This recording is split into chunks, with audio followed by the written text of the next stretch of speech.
Hello friends, नमस्कार। स्वागत है आपका यूट्यूब चैनल पर एक अनदर वीडियो। आरबीआई की बात करेंगे, इसमें आरबीआई की क्रेडिट पॉलिसी की बात करेंगे, उन्होंने क्या बताया है, महत्वपूर्ण पॉइंट्स देखेंगे। और कुछ वोडाफोन आइडिया का भी रिजल्ट आ रहा है, Q1 का रिजल्ट आया है तो उसकी बात करेंगे। और कुछ यस बैंक में जिस तरह से अब सर्किट लगा है, तो जो रिटेलर थे जिन्होंने FPO में अप्लाई किया था, तो उनको आने वाले दिनों में हो सकता है कि 14 to 15 रुपीज़ तक जाता हुआ दिख सकता है।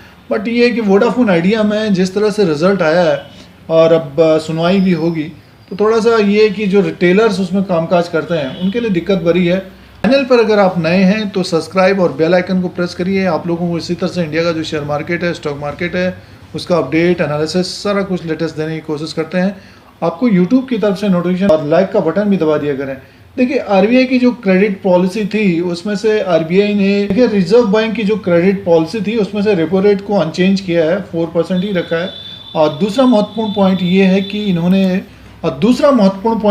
कि इन्होंने लोन का जो मॉरेटोरियम था EMI वाला, वो बढ़ाया नहीं है। तो इसकी वजह से आज देखा होगा कि बैंकों के शेयरों में थोड़ी सी तेज़ी आ गई थी।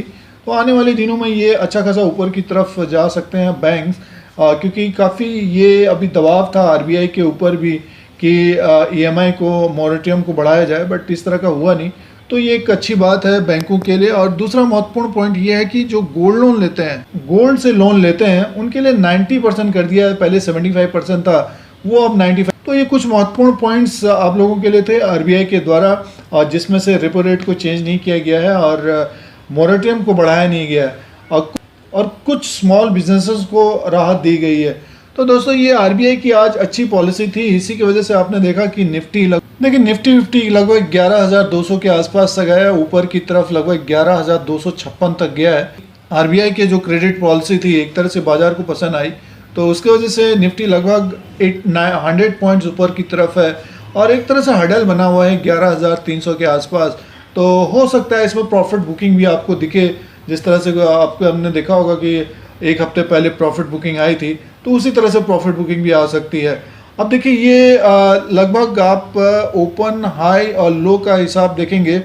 देखिए, आज का जो ओपन, हाई और लो का देखेंगे तो 11,127 के आसपास इसका लो है। ओपन हुआ था 11,185, यानी मीन्स उसी के आसपास है। 11,200 के आसपास निफ्टी है, निफ्टी 50 है। ऊपर की तरफ 11,256, यानी मीन्स 11,270 के आसपास इसका हडल बना रहेगा, 11,300 के आसपास। और नीचे की तरफ अगर हम देखें एक महीने के अंदर, अगर ये नीचे की तरफ, तो एक तरह से आप मान के चलिए कि 10,700 और 10,600 के आसपास तक नीचे का एक अच्छा खासा सपोर्ट है। ऊपर की तरफ जो हडल बना हुआ है 11,300, और 11,300 को अगर आने वाले दिनों में, अगले हफ्ते या फिर नेक्स्ट वीक तक ऊपर की तरफ जाता है तो हो सकता है फिर 11,400 तक जाए। बट ये देखिए, बैंक निफ्टी में हम अगर देखें, बैंक निफ्टी का जिस तरह से निफ्टी बैंक में देखिए ऊपर से प्रेशर बना हुआ है, लगभग 21,642 के आसपास है। और जिस तरह से आरबीआई की जो क्रेडिट पॉलिसी थी उसकी वजह से आज कुछ तेज़ी रही, लगभग आप मान के चलिए कि 21,926 तक गया था, और नीचे की तरफ 21,644, यानी मीन्स देखिए जो ओपन हुआ है उससे नीचे की तरफ क्लोजिंग आई है। हो सकता है कुछ यहाँ पे करेक्शन हो, क्योंकि ऊपर की तरफ अगर ये रहता, ओपन से ऊपर की तरफ रहता, तो आपको फिर और तेज़ी होती हुई दिख सकती है। अब जो इसका हडल रहेगा, लगभग आप मान के चलिए 21,926 ने हाई किया है, तो 22,000 का एक हडल मान के चलिए। जब इसको ब्रेक करके ऊपर की तरफ कारोबार करता हुआ दिखेगा, तो वहाँ से 100-200 पॉइंट ऊपर की तरफ जाता हुआ दिखेगा। और 21,370, यानी मीन्स देखिए कितना वॉलेटाइल है। ऊपर की तरफ 21,926 हाई किया है, नीचे की तरफ देखिए 21,370 का लो है। लगभग मान के चलिए ये 500-600 पॉइंट का अप डाउन हुआ है निफ्टी बैंक में। तो दोस्तों, ये आने वाले दिनों में इसी तरह का कारोबार कर सकता है। बट जिस तरह से आरबीआई ने, रिजर्व बैंक ने मॉरेटोरियम को एक्सटेंड नहीं किया है, तो निफ्टी बैंक पर आने वाले दिनों में तेज़ी बन सकती है। 23,000 तक गया था जुलाई के मंथ में, तो हो सकता है ये आपको ऊपर की तरफ जाता हुआ दिखे। और उसमें से जो बड़े स्टॉक्स हैं उनको लेने की कोशिश करनी चाहिए। जो ज्वेलरी वाले स्टॉक्स हैं, थोड़ा सा उसमें ये है कि अब जैसे कि सोना 55,000 के आसपास चल रहा है, तो अगर आप मान के चलिए कि 55,000 में से 90% अगर आप ले लेंगे, लोन ले लेंगे, और सोने का भाव नीचे की तरफ आएगा, थोड़ी सी दिक्कत रहेगी उसमें। बट ये कि लोन ज़्यादा बटेगा, जैसे लोन ज़्यादा बटेगा तो उसमें ये होगा कि उनकी इनकम ज़्यादा होगी। तो फिलहाल अभी जो ज्वेलरी के स्टॉक्स हैं, तो उनमें थोड़ा सा ये रहेगा कि डाउटफुल रहेगा। तो आरबीआई ने एक तरह से राहत दी है जो गोल्ड लोन लेना चाहते हैं, तो 75% से 9 कर दिया है। अब नेक्स्ट जब मीटिंग होगी तब देखना पड़ेगा।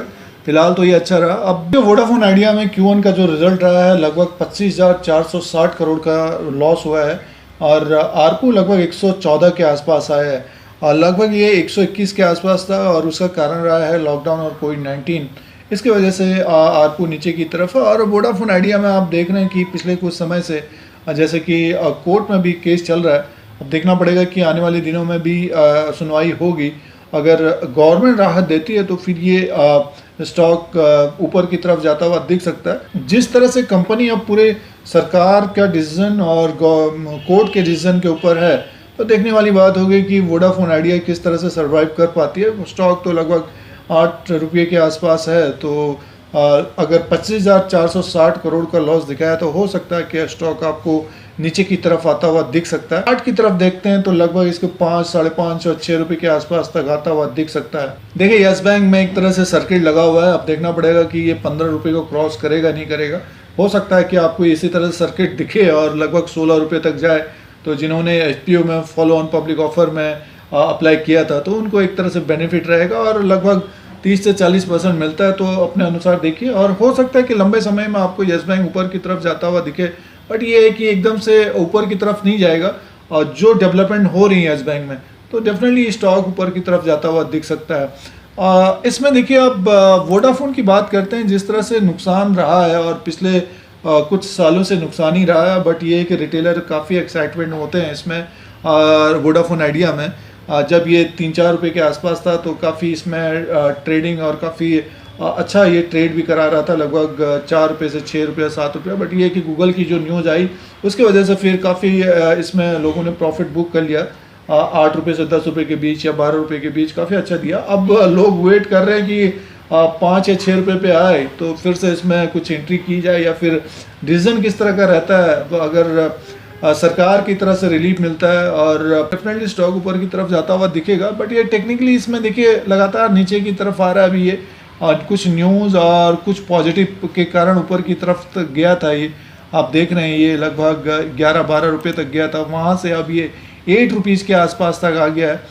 मंथली कैंडल में हम देखें तो अभी ये इसका जो सपोर्ट अगर हम देखें 7 रुपीज़ का है। उसके बाद अगर ये सीधे से हम देखें इसको जो तेज़ी हुई थी, जहाँ से इसकी तेज़ी हुई थी, लगभग अगर ये 7 नीचे की तरफ आता है तो डेफिनेटली फिर आपको ये 5 रुपीज़ की तरफ आता हुआ दिख सकता है।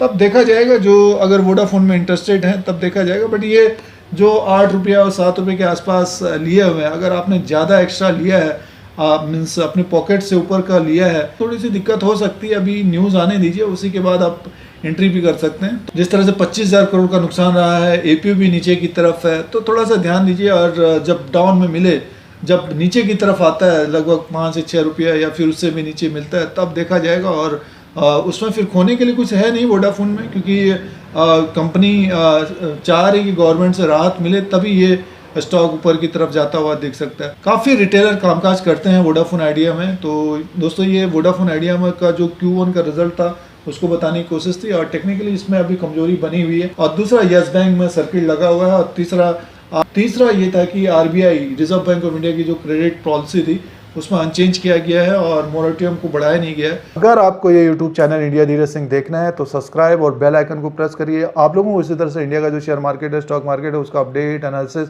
सारा कुछ लेटेस्ट देने की कोशिश करते हैं। फिर कोई नया वीडियो लेके आएंगे। आज के लिए इतना ही, धन्यवाद।